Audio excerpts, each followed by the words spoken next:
दोस्तों आप सभी को नमस्कार।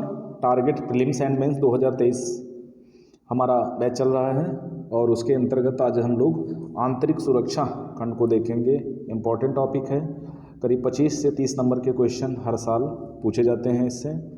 और एज ए डिस्ट्रिक्ट कलेक्टर या एज ए अथॉरिटी आपको अगर किसी क्षेत्र में, तो वहाँ पर आपको इन समस्याओं से निपटना पड़ता है, तो इसकी तैयारी आप बहुत अच्छे से आपको करनी चाहिए।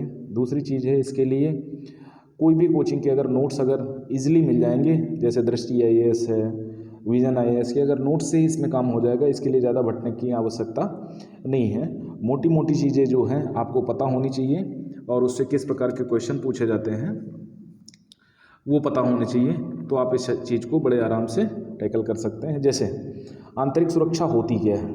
इंटरनल सिक्योरिटी का मतलब जो हमारे अंदर के भाग हैं, चाहे वो नक्सलवाद हो, है ना, सीमा सुरक्षा समझौते हों, पूर्वोत्तर का विप्लव हो, कई राज्यों का टूटना, कई राज्यों के नए राज्यों की मांग करना, आए दिन कोई ना कोई समस्या बनी रहती है। तो उग्रवाद सबसे ज्वलन टॉपिक है, उग्रवाद, उसमें नक्सलवाद आ जाएगा। और पूर्वोत्तर भारत में जो विप्लव, जम्मू कश्मीर, ठीक है, जो मिलिटेंट समस्या है उसके बारे में, ये भी उग्रवाद का ही एक कहीं ना कहीं रूप है। इसके बारे में विकास एवं उग्रवाद के मध्य संबंध, जो डेवलपमेंट प्रोसीजर हमारा चलता है और उग्रवाद कैसे प्रभावित करता है हमारे डेवलपमेंट को, हमारे जीडीपी को, है ना। अगर आतंकवाद की बात की जाए तो आतंकवाद का वर्गीकरण कैसे किया जाएगा, बाह्य राज्यों की भूमिका, राज्येतरकर्ताओं की भूमिका क्या होगी, आतंकवाद के साधन क्या क्या हैं, ठीक है, नई उभरती वैश्विक परिस्थितियाँ, भारत में आतंकी हमले निपटने की रणनीति, है ना।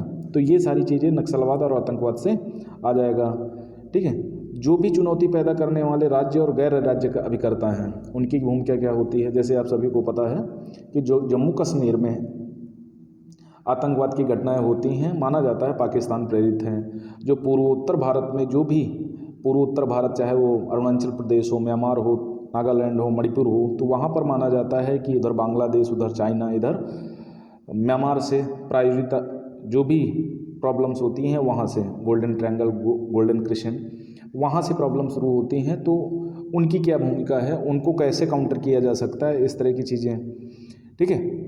और असम में अलगाववाद, मिजोरम में अलगाववाद, मणिपुर, नागालैंड, है ना, मेघालय, पूर्वोत्तर में अलगाववाद, जो भी वार्ताएं हैं, शांति वार्ताएं की गई अभी हाल फिलहाल में असम और नागालैंड के बीच में, असम मणिपुर के बीच में, ठीक है। स्थिति से निपटने के लिए सरकार क्या भूमिका निभाती है? देखो, कोई भी अगर प्रॉब्लम, सिक्योरिटी से रिलेटेड प्रॉब्लम खड़ी होती है तो उसमें कई चीज़ें पैदा होती हैं। शिक्षा, है ना, स्वास्थ्य, है ना, वहाँ का जो इकोनॉमिक स्ट्रक्चर है वो भी बिगड़ जाता है। जैसे अभी आपने देखा होगा नक्सलवादियों द्वारा जो भी प्रॉब्लम की गई, उसके माध्यम से वो क्षेत्र काफ़ी पिछड़ गए। सरकार को उन पर फोकस करना चाहिए, जो भी नीतियाँ हैं, ठीक है। और जो ज्वलन टॉपिक है वो है सांप्रदायिकता,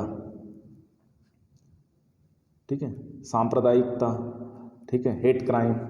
तो ये भी इंटरनल सिक्योरिटी का ही भाग है। जाति, धार्मिक आधार पर, है ना, लिंग के आधार पर और निवास स्थान के आधार पर भारत में सांप्रदायिकता चरम पर है, ठीक है। इसका आंतरिक सुरक्षा पर क्या प्रभाव पड़ता है, ठीक है। भारत में सांप्रदायिकता के कारण उससे जुड़ी जो महत्वपूर्ण घटनाएं हैं उनके बारे में, भारत पर क्या प्रभाव पड़ता है, आंतरिक सुरक्षा पर इसका इकोनॉमिक क्या प्रभाव होगा, ठीक है, इसका राजनीतिक प्रभाव क्या होगा, इसका सामाजिक प्रभाव क्या होगा, इसकी समस्या के समाधान क्या होंगे। तो ये भी सांप्रदायिकता से रिलेटेड एक ज्वलन टॉपिक है।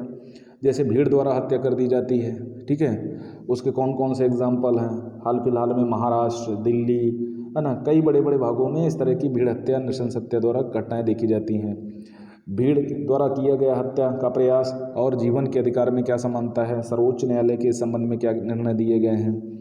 और एक शरणार्थी समस्या, ठीक है, शरणार्थी समस्या, जैसे चाहे वो चकमा हो, हजोंग हो, ठीक है, म्यांमार से आने वाले हों, बांग्लादेश से आने वाले हों, वो भी अपने आप में ज्वलन समस्या है असम और पूर्वोत्तर भारत के लिए। और कम से कम नॉर्थ ईस्ट के साथ साथ जो भी बांग्लादेश से सटे राज्य हैं, म्यांमार से सटे राज्य हैं, उनके लिए समस्या का कारण बनता है ना। तो अवैध प्रवासन के क्या कारण होते हैं, और बांग्लादेश के अवैध, म्यांमार के रोहिंग्या शरणार्थी, भारत में शरणार्थियों से संबंधित क्या प्रावधान किए गए हैं। क्योंकि हमने कोई भी यूएन क्लॉज को शरणार्थी के संबंध में नहीं किया है, लेकिन हमारे पास उसके आर्थिक, सामाजिक और राजनीतिक कई प्रभाव हैं और आंतरिक सुरक्षा पर भी गंभीर चुनौतियां उत्पन्न होती हैं। जैसे बांग्लादेश की समस्या में जैसे एनआरसी किया जा रहा है, तो एनआरसी वही क्यों किया जा रहा है भाई? एनआरसी करने का कारण ये है कि जो बांग्लादेश से अवैध प्रवास हुआ है उसको रोकना, जो डेमोग्राफिक चेंज आया है, जनसांख्यिकी जो चेंज आया है उसको बराबर करना, जिससे राजनीतिक उनका फ़ायदा हो जाए। ठीक है। उसके बाद जो सीमावर्ती क्षेत्रों में सुरक्षा चुनौती जो होती हैं उनको कैसे टैकल किया जाएगा, उनका प्रबंधन, संगठित अपराध का आतंकवाद से क्या संबंध होता है, यहाँ पर भी क्वेश्चन बनने की संभावना आराम से हो जाती है। ठीक है। और भी अब आतंकवाद से और भी कई सारी अवैध गतिविधियाँ हैं। ठीक है। और इनमें क्या अंतर है, इनके बीच संबंध क्या है, और ख़ासकर जम्मू कश्मीर और पूर्व उत्तर भारत के संबंध में। ठीक है। मनी लॉन्ड्रिंग से संबंधित संगठित अपराध और आतंकवाद के बीच संबंध, जो इंटेलेक्चुअल प्रॉपर्टी राइट होते हैं उनसे संबंधित आतंकवाद के मध्य संबंध, मादक पदार्थों का दुरुपयोग, इनकी रोकथाम हेतु क्या उपाय किए जाएँ, भारत सरकार द्वारा किए क्या गए, निवारण कैसे किया जाए। ठीक है। जैसे वो व्यक्तियों के दुर्व्यापार, सभी को पता है कि नहीं इस तरह के काम होते हैं, तो उनको क्या किया जाए, आगे की क्या रूपरेखा बनाई जाए, तो इस तरह से इनको टैकल किया जा सकता है। उभरते खतरे हैं जैसे सोशल मीडिया का दुरुपयोग और विनिमय। ठीक है। तो साइबर सुरक्षा ये आज का ज्वलन टाइप टॉपिक है, और इससे संबंधित चाहे वो साइबर खतरे हों, चाहे पैसों पर हमला किया जाए। ठीक है। और जो साइबर हमलों से सर्वाधिक प्रभावित संस्थान है ना, भारत समेत 100 देशों में साइबर हमले, साइबर जासूसी, साइबर युद्ध। ठीक है। और भी ऐसे चाइल्ड पोर्नोग्राफी, इस तरह की भी चीज़ें यहाँ पर। ठीक है। संचार नेटवर्कों का दुरुपयोग, साइबर खतरे क्या होते हैं। ठीक है। और इसके क्या उद्देश्य हैं, इसको कैसे टैकल किया जा सकता है, इस पे जो सूचना प्रौद्योगिकी का नियम है, जो भारत सरकार समय समय पर इस पर कानून बनाती है, तो ये सारी चीज़ें कहीं ना कहीं आपकी साइबर सुरक्षा से संबंधित नीतियां हैं। और आप सभी को पता है भारत में हर साल कम से कम 200, 400, 500 करोड़ का साइबर अपराध होता है, जिसके माध्यम से लोगों के अकाउंट से पैसे निकाल करके अपने काम में ले लिए जाते हैं। और उनका, क्योंकि हमारा जो इंफ्रास्ट्रक्चर है ना वो बेहतर नहीं है, जिससे ये लोग बहुत कम पकड़ में आते हैं। साइबर सुरक्षा, मनी लॉन्ड्रिंग से संबंधित मुद्दे, ये सब तुम्हारे इंटरनल सिक्योरिटी से अंतर्गत आ जाएंगे। ठीक है। मीडिया और सोशल मीडिया की क्या भूमिका हो सकती है?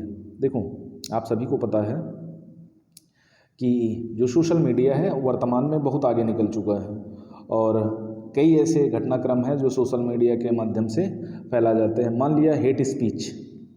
ठीक है। हेट स्पीच के माध्यम से कोई क्राइम कमिट कराया जा सकता है। ठीक है।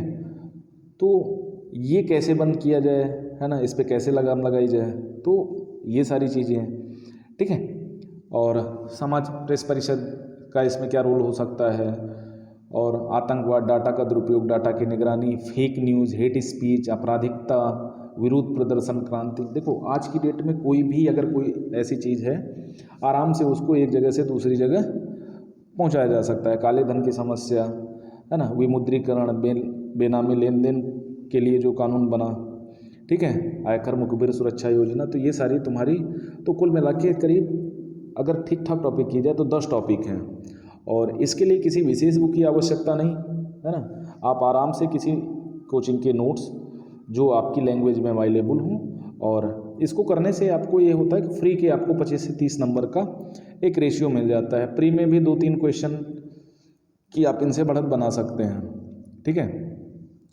और विभिन्न सुरक्षा बलों का क्या योगदान होता है, चाहे वो NDRF हो, है ना, कोई भी सुरक्षा बल हो, IDP हो, है ना, असम राइफल्स हो, जो भी अर्धसैनिक बल है, आर्मी है, नेवी है, इंडियन एयरफोर्स है, और भी जो राज्य स्तरीय केंद्रीय अन्वेषण ब्यूरो हैं, CBI है। ठीक है। पुलिस सुधार हैं, सूचना आयुक्त हैं, जांच एजेंसियाँ हैं, सशस्त्र सीमा बल हैं, केंद्रीय रिजर्व पुलिस हैं। ठीक है। और समुद्री सुरक्षा पर जो भी समझौते हैं वो सब इसके अधीन, इंटरनल सिक्योरिटी के अधीन आ जाते हैं आराम से। और जो सीमा विवाद है हमारे, चाहे भारत नेपाल हो, भारत बांग्लादेश हो, भारत पाकिस्तान हो, वो भी कहीं ना कहीं हमारे इंटरनल सिक्योरिटी से रिलेट करते हुए मुद्दे हैं, तो वो भी यहाँ पर आराम से आ जाएंगे। विभिन्न एजेंसीज, ठीक है, CBI, नारकोटिक्स, ठीक है, कॉन्ट्रैक्ट ग्रुप, आप पायरेसी के लिए जो बनाई जाती है, तटीय सुरक्षा से संबंधित जो भी गश्ती दल होते हैं, है ना, तो इनसे कैसे निपटा जाए। जो NDRF होता है, राष्ट्रीय आपदा मोचन बल, भारतीय तटरक्षक बल, है ना, तो ये भी इनमें आएंगे, लेकिन बहुत ज़्यादा डीपली नहीं। आपको जो करंट साइबर सुरक्षा, मनी लॉन्ड्रिंग और इससे संबंधित मुद्दे, यहाँ पर क्वेश्चन ज़्यादा पुटअप करने की संभावना होती है। सोशल मीडिया और दुरुपयोग विनिमय से संबंधित, ये इस टॉपिक पे आपको ज़्यादा ध्यान देना है। और जो पूर्वोत्तर भारत और जम्मू कश्मीर की समस्या है उस पर विकास देना है। उग्रवाद और विकास के मध्य संबंध, उग्रवाद आतंकवाद के मध्य संबंध, नक्सलवाद, पूर्वोत्तर भारत, तो ये चीज़ें आपका मेन फोकस रहना चाहिए और आराम से आपके 25-30 नंबर हो जाएंगे। वीडियो अच्छे लगें तो उनको लाइक करें, शेयर करें, सब्सक्राइब करें, ज़्यादा से ज़्यादा लोगों को बताएं। और किस टॉपिक पे आप वीडियो सुनना चाहते हैं उसके बारे में भी आप कह सकते हैं। तो आज के लिए इतना ही। Thank you very much.